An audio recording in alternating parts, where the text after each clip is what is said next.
Everyone, कैसे हाल चाल, कैसे हो आप सब। मैं अंकिता राठौर आप सबका वेलकम करती हूँ on this amazing platform physics वाला। एंड हमारे आज के वन शॉट में of the chapter exploring the investigative world of science. तो ये आपके टेक्स्ट बुक का पहला चैप्टर है और किसी को नहीं समझ में आ रहा कि ये चैप्टर क्यों दिया गया है, तो आज इसी को बताने के लिए हम यहाँ पे आए हैं। कौन कौन से टॉपिक्स इस चैप्टर में कवर करने वाले हैं हम बच्चे, तो यहाँ पे सारे टॉपिक्स कवर होंगे, सब के सब इन वन शॉट। ठीक है, इस क्लास के एंड तक आपको समझ में आ जाएगा कि ये चैप्टर आपके टेक्स्ट बुक में क्यों दिया हुआ है। तो बेसिकली सबसे पहले ये बता रहे हैं कि हाँ, आप 8th में आ गए हो, आपको पता होना चाहिए कि साइंस होता क्या है बेसिकली। ठीक है, तो साइंस क्या होता है इसको थोड़ा सा डिस्कस कर लेते हैं। साइंस की बहुत सारी वेरियस डेफिनेशंस होंगे आपके दिमाग में, बट एक्चुअल में एग्जाम में क्या लिखना है, एग्जाम पर्सपेक्टिव से क्या होता है, ये सारी चीजें आपको बहुत बार कंफ्यूज कर देती है। तो इसी को देखते ले एक बार भैया, देखते आ जाओ जाओ जाओ। ये देखो, साइंस बिगिंस विद क्यूरियोसिटी। अब आपकी बुक का नाम है बेटा क्यूरियोसिटी, ठीक है, तो आपको यहाँ पे समझ जाना है कि टेक्स्ट बुक का नाम क्यूरियोसिटी क्यों रखा है, क्योंकि बच्चे साइंस ही क्यूरियोसिटी से शुरू होती है। अब आप कोई भी चीज, कोई भी नया फाइंडिंग आता है, ठीक है, साइंस में क्या है, फैक्ट्स है, फंडामेंटल्स है, लॉज है ना, नेचर है, बहुत सारी चीजें, रिएक्शंस हो रहे हैं, केमिस्ट्री है, फिजिक्स है, बायो है, बहुत सारी चीजें हैं यहाँ पे। तो वही सब बता रहा है कि साइंस जो होता है एक्चुअल में ये सारी चीजें आई कहाँ से।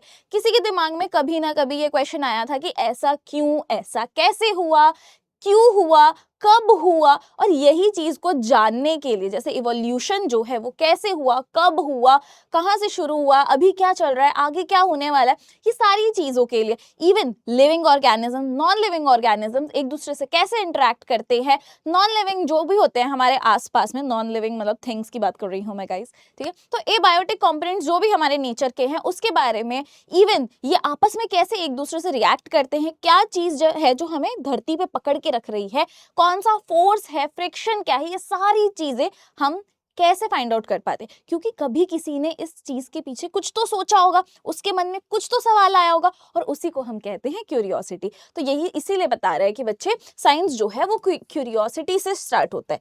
ठीक है, कहाँ से होता है, क्यूरियोसिटी से। अगर क्यूरियोसिटी नहीं होती ना किसी बंदे के अंदर, तो फिर अभी साइंस जो है वो आपका सब्जेक्ट होता ही नहीं कायदे से। ठीक है, चल ये जो होता है बेटे, अभी हमने क्या बोला, इवोल्यूशन की बात की है ना, कौन सी चीज कहाँ से स्टार्ट हुई और अब कैसी चल रही है, तो ये कैसे टाइम के साथ में इवॉल्व होते जा रहा है। वैसे ही साइंस जो है हमारी वो इवॉल्व होते जा रही है, जैसे जैसे मार्केट में न्यू आइडियाज आते हैं, लोगों के पास में न्यू न्यू एविडेंसेस उनको पता चलते हैं, क्योंकि कुछ चीजें जो है वो प्रूफ मांगती हैं कि कैसे हुआ, क्यों, मतलब बताओ कैसे, कैसे आपने बोल दिया ऐसे, कोई भी चीज प्रूफ दो हमें, है ना। ऐसे तो अब तो बहुत जगह पे, आप स्कूल में होगे, आपके घर पे होगा, बहुत बार ऐसा होता है कि झगड़ा वगड़ा हो गया, मम्मी पापा ने देख लिया आपको झगड़ा करते हुए, लेकिन आपकी बहन ने आपको बहुत कूटा है, बहुत कूटा है, आपके ऊपर कोई निशान नहीं है, आपने बहन को एक बार ऐसा मार दिया तो आपका नाखून लग गया और उसको छिल गया, उसके पास प्रूफ है कि आपने उसको मारा, आपके पास प्रूफ नहीं है कि उन्होंने आपको मारा।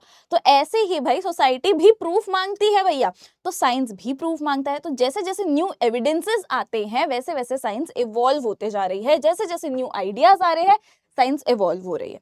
साइंस जो है बेसिकली है क्या, अब आपके एग्जाम में अगर क्वेश्चन आ जाए व्हाट इज साइंस, तो बच्चे ये रहा आपका आंसर। ठीक है, स्टार मार्क कर दिया मैंने, स्टार मतलब ऐसे हैश ऐसे लगा दिया है। ठीक है, क्या है बेसिकली साइंस, क्या है, science is the study of natural world. ठीक है, हमारे आसपास जो भी चीजें हो रही हैं, जो भी नेचर में है, नेचुरल वर्ल्ड जो है हमारा, उसको ऑब्जर्व करना। ठीक है, उसके अंदर कुछ हम एक्सपेरिमेंट करते हैं, कुछ फाइंड आउट करने की कोशिश करते हैं, एंड अपनी हाइपोथेसिस जो होती है इसको हम टेस्ट करते हैं। ठीक है, यहाँ पे भाई आई है, भाई आई, हाइपोथेसिस है, चलो किसी को पता नहीं चलेगा। ठीक है, आ जाओ, अब आगे बात करते हैं साइंटिफिक मेथड क्या होता है, उसको थोड़ा सा एक बार ओवरव्यू देख लेते हैं, क्योंकि ये चीज आपको एग्जाम के पॉइंट ऑफ व्यू से आ सकती है, पूछे जा सकती है।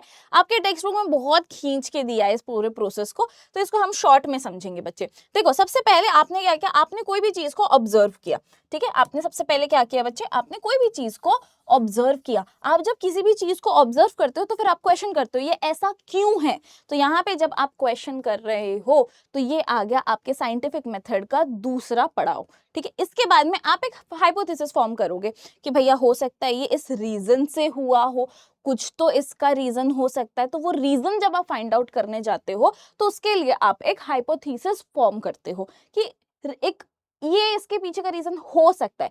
अब हो सकता है अलग बात है और है अलग बात है। अब ये है को करने के लिए आप उसको एक्सपेरिमेंट करते हो। आपने हाइपोथेसिस बनाई और अब आप क्या कर रहे हो बच्चे, आप उसको एक्सपेरिमेंट कर रहे हो कि एक्चुअल में जो मैंने सोचा था ये चीज वैसी है या नहीं है, क्या वही रीजन है इसके पीछे का। तो अब आप एक्सपेरिमेंट करोगे, जब आप एक्सपेरिमेंट करते हो आपको रिजल्ट्स मिलते हैं।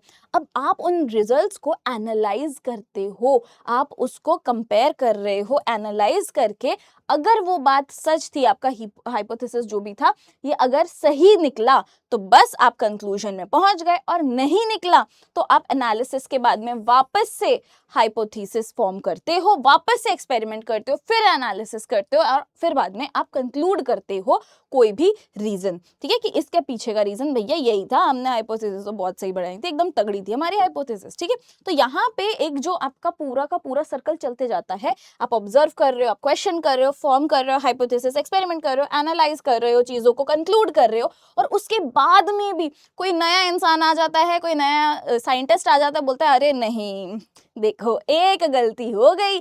अब वो वापस से आपके पूरे एक्सपेरिमेंट को, आपके पूरे जो भी रिजल्ट्स आए हैं, जो भी कंक्लूजन्स आए हैं, उनको ऑब्जर्व करेगा और उसके बाद में एक नई हाइपोथेसिस फॉर्म करके और फिर बाद में वो एक नई चीज फाइंड आउट करता है। तो ये आपने देखा होगा कि साइंटिस्ट आता है, वो कुछ बोलता है, फिर दूसरा आता है उसको काउंटर करता है, फिर तीसरा आता है फिर उसको काउंटर करता है, लास्ट में जाके एक पूरा फाइनल जो उनका निकल के आता है। ठीक है, आजकल तो ऐसा बहुत कम होने लग गया है क्योंकि हम लोग अपना दिमाग तो लगाएंगे नहीं, है ना, जो उसने बोला वही सही है भाई, जाने दे कोई बात नहीं, ऐसा हो गया ना, अब तो आलसी हो गए लोग।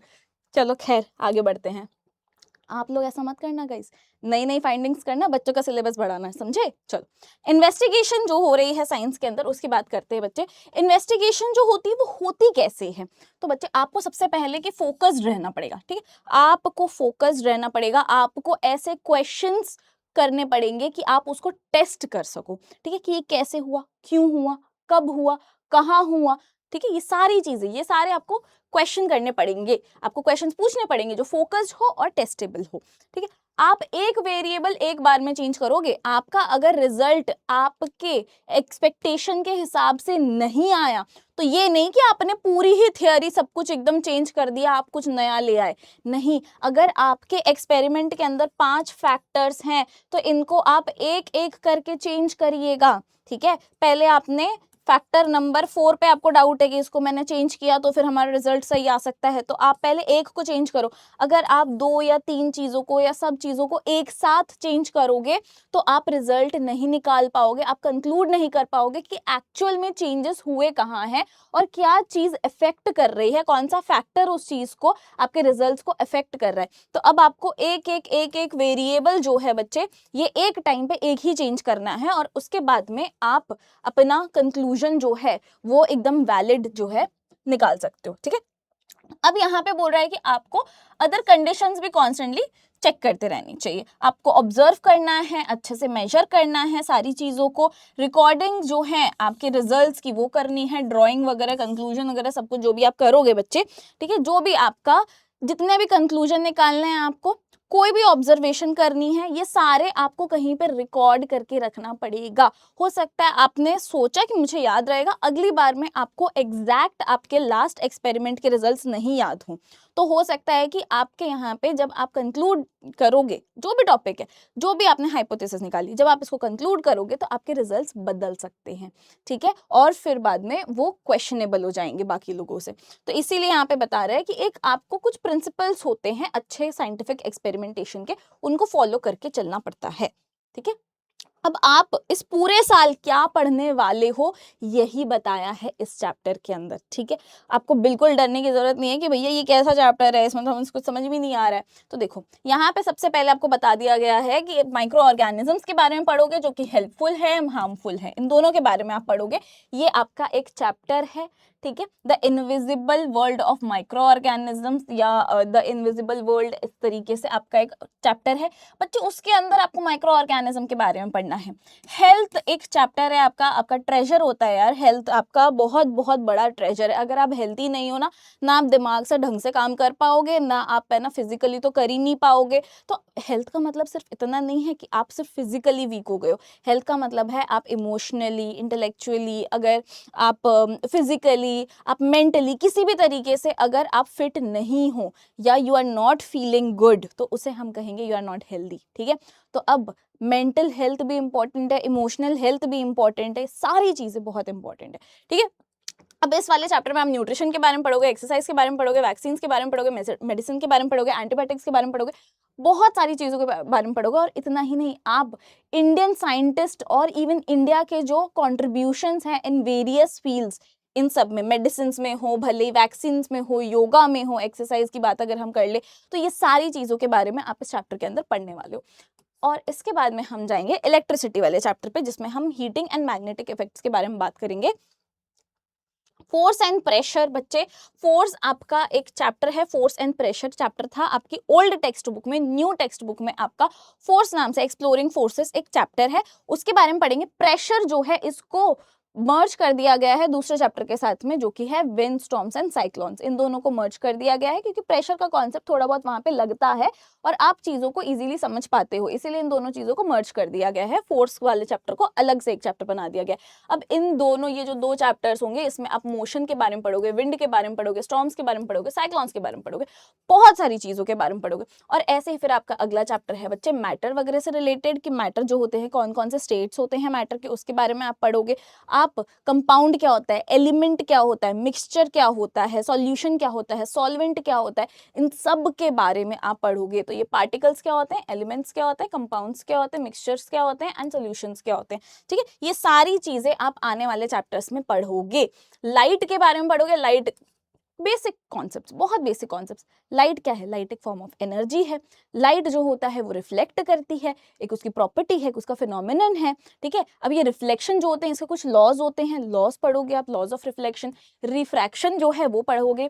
मिरर्स एंड लेंसेज के बारे में आप जानोगे। मून के बारे में, कैलेंडर्स के बारे में आपकी बात होगी भैया यहाँ पे आगे आने वाले चैप्टर्स के अंदर। क्या क्या फेजेस होते हैं मून के, कैसे पहले जमाने में टाइम कीपिंग किया जाता था और अब कैसे करते हैं, और क्या उसमें मून का या फिर जो भी सन है, सोलर सिस्टम जो भी है अपना, उसमें बहुत सारी चीजें हैं, बहुत सारे फैक्टर्स हैं। स्टार्स क्या हैं, सन क्या है, ठीक है, मून क्या है, इसके कितने फेजेस होते हैं मून के, अपना जो एक्लिप्सेस होते हैं वो क्यों होते हैं, क्या रीजन होता है उसके पीछे, ये सारी चीजें आप इनमें पढ़ने वाले हो। इसके बाद में हम पढ़ेंगे इकोसिस्टम के बारे में, कि कैसे हमारा पूरा नेचर जो है साथ में रह रहा है। एबायोटिक बायोटिक कंपोनेंट साथ में एक दूसरे के ऊपर डिपेंडेंट हैं।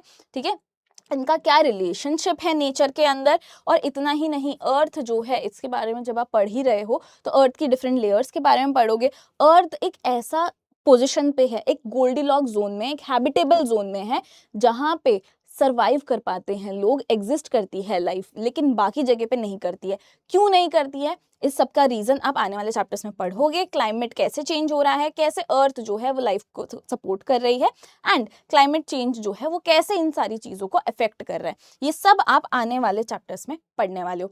इतना याद रखना है बच्चे, कुल मिला के इस चैप्टर में यही है कि साइंस क्या होता है बेटा। साइंस इज बेसिकली जब कोई भी इंसान क्यूरियस होता है, किसी भी चीज़ के लिए क्यूरियस होता है, क्वेश्चन करता है उसको, और उसके बाद में वो एक्सपेरिमेंट करता है। एक्सपेरिमेंट करने के बाद में भैया कुछ तो ऑब्जर्व करेगा, उसके बाद ही एक्सपेरिमेंट करेगा। एक्सपेरिमेंट करने के बाद में हो गया, एक्सपेरिमेंट करने के बाद में वो इंसान जो भी कंक्लूजन्स पे पहुंचता है, जो भी चीज़ें उसने ऑब्जर्व की है जो हमारे नेचर में, और नेचर को बच्चा कभी कोई समझ नहीं पाता है। नेचर जो है ना वो हमेशा इवॉल्व होते जाता है, होते जाता है, होते जाता है। एक टाइम पे एक पर्सन ने जो बात कही थी, हो सकता है उस पॉइंट ऑफ टाइम के लिए वो वैलिड हो, लेकिन बाद में अब वो वैलिड नहीं, अब एक नया कंक्लूजन आपको ड्रॉ करना पड़ेगा। तो साइंस जो है बेसिकली ये ऐसे एकदम स्टेबल नहीं रहता है, ये चेंज होते रहता है, चेंज होते रहता है, चेंज होते रहता है। ठीक है, तो साइंस में आपका क्यूरियोसिटी, ऑब्जर्वेशन, एक्सपेरिमेंटेशन सब मिला दोगे तो आप कुछ साइंटिफिक एक्सपेरिमेंटेशन जब करते हो, साइंटिफिक मेथड लगाते हो, तो कोई नई चीज सामने आती है जो कि साइंस का ही एक पार्ट होती है। बात ये हो गई अपने पूरे चैप्टर की। अब थोड़ा सा देख लेते हैं कि किस टाइप के क्वेश्चंस इस चैप्टर से बन सकते हैं। तो देखो मैं आपको बता देती हूँ, आपके बुक में और भी बहुत सारी चीज़ें दी होंगी कि आपका एक जो टेक्स्ट बुक है ना, यहाँ पे रूट बना हुआ है, यहाँ पे रूट जो है ये क्यों बना हुआ है, ये आपको ग्राउंडेड रहना है, यहाँ पे काइट बनी है ना, इन सब के बारे में भी इस पूरे चैप्टर में आपको दिया है। इस पूरे चैप्टर में आपको दिया हुआ है कि ये जो टेक्स्ट बुक है ये आपकी किस तरीके से डिज़ाइन की गई है और ये कैसे आपके लिए हेल्पफुल होगी। आपका पर्सनल डेवलपमेंट हो रहा है, आपका स्टडी के अंदर डेवलपमेंट हो रहा है, सारी चीज़ें ओवरऑल डेवलपमेंट पे आपके फोकस किया जाता है। ठीक है। तो ये सारी चीजें आपके इस चैप्टर में, पूरे आने वाले चैप्टर्स में रहेंगी, वही इस चैप्टर में आपको बताया गया है। अब सैंपल क्वेश्चन देख लेते हैं बेटा। सैंपल क्वेश्चन आएगा कि साइंटिफिक इन्वेस्टिगेशन जो होती है उसको आपको एक्सप्लेन करना है यूजिंग एन एग्जाम्पल।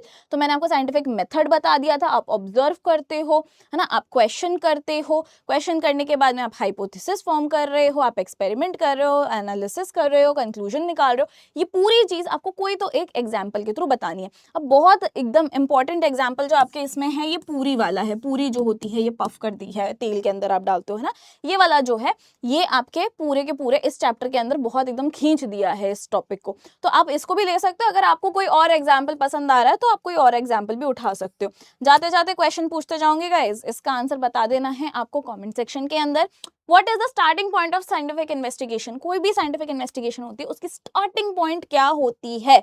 मेमोराइजेशन, आपने कुछ एकदम मेमोराइज कर लिया, या फिर आपने कुछ ऑब्जर्व किया, या फिर आप वंडर करते हो, आप क्यूरियस होते हो किसी भी चीज के लिए, वहीं से ही हमारा जो साइंटिफिक मेथड है वो शुरू हो जाता है। क्या ये बात सत्य है? या फिर कंक्लूजन, सीधे आपने कंक्लूजन ड्रॉ कर दिया। तो कौन सी बात इसमें से सही है ये आपको बताना है, कमेंट डाउन करके बता दीजिएगा कमेंट सेक्शन के अंदर।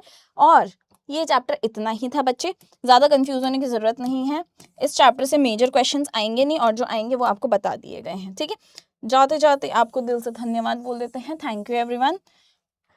मिलते हैं अपनी अगली क्लास में, तब तक अपना ख्याल रखिएगा। Bye bye.